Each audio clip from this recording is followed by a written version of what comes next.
Milikihli, sanibonani wey'ngane zakwethu, webafowethu nodadewethu. Webafowethu, kuney'ndaba lokhu y'hlongohlongoza, iy'hlongohlongozwa masingakazazi uma ziyiqiniso kangakanani. Uthi umnabisi-ke akaxoshiwe umnabisi, asike siyibeke nje iqondo bathiwa umnabisi akaxoshiwe. Njengoba bengaxoshiwe umnabisi, kuthiwa umnabisi uyabuya. Kuthiwa umnabisi uyabuya, akaxoshwanga umnabisi. Kuthiwa nje soon nje engicabanga ukuthi ngoLwesithathu bangabe sebesho ukuthi umnabisi ubuyile. Le game le esiyodlala ngoLwesithathu namaZulu. Engicabanga ukuthi bazobe sebeyithatha lapho ukuthi umnabisi uyaqhubeka noma akaqhubeka, kodwa indaba evelayo zithi umnabisi uyabuya. Uyabuya umnabisi. Kuthiwa kwakungaboni ngasole nje ne-Kaizer Chiefs, yase i-Kaizer Chiefs ithi, hhayi ndoda ngoba wena unenkani awufuni sikubonise, awuthathe ikhefu kancane uphumule.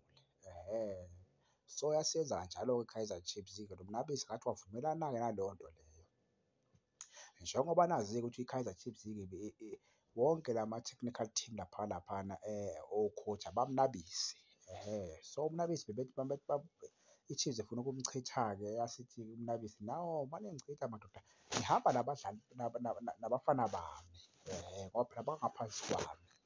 So manje-ke into ekahle kahle ebambe i-Chiefs-ke ukuthi umnabisi igcine isihluleka ukumhambisa. Yizo lezo ndaba lezo. Yizo lezo ndaba lezo. Shuthi umnabisi uyabuya unless umnabisi-ke bese ethi uma engathi yena-ke, hhayi madoda mina sengi-right angisafuni lutho. Cha singamdedela i-Kaizer Chiefs ngaleyo ndlela leyo. Kodwa uma egoloza ethi akayindawo, angiboni ukuthi i-Chiefs inamandla okumchitha ngoba uma imchitha kumele ibachithe bonke ngokomthetho ngoba bafike i-technical team yakho naphi layana. So uma benza kanjeyana benza kahle ngoba benza kahle i-technical team kushuthi kwenza unabi kahle, yabo. Engicabanga ukuthi i-Chiefs ayinawo amandla amaningi okugcina i-technical team kaNabi. So kuba kuphoqa ukuthi uNabi bambuyise, yabo ukuthi and futhi mina ngingajabula ukuthi umnabisi abuye bafowethu. Abuye siyamdinga ngoba phela kule midlalo le yangaphandle i-experience yakhe siyayidinga, yabo siyidinga kakhulu i-experience kaMnabisi.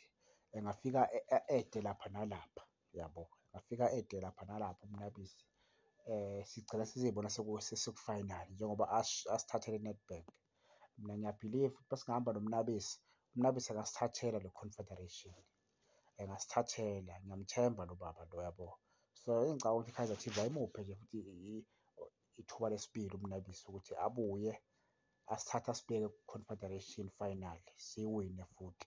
Iyona into engiyifisayo mina, yabo. So asazi-ke iy'ngane zakwethu kuyozala nkomoni, sesiyobona ngoLwesithathu. Shap shap.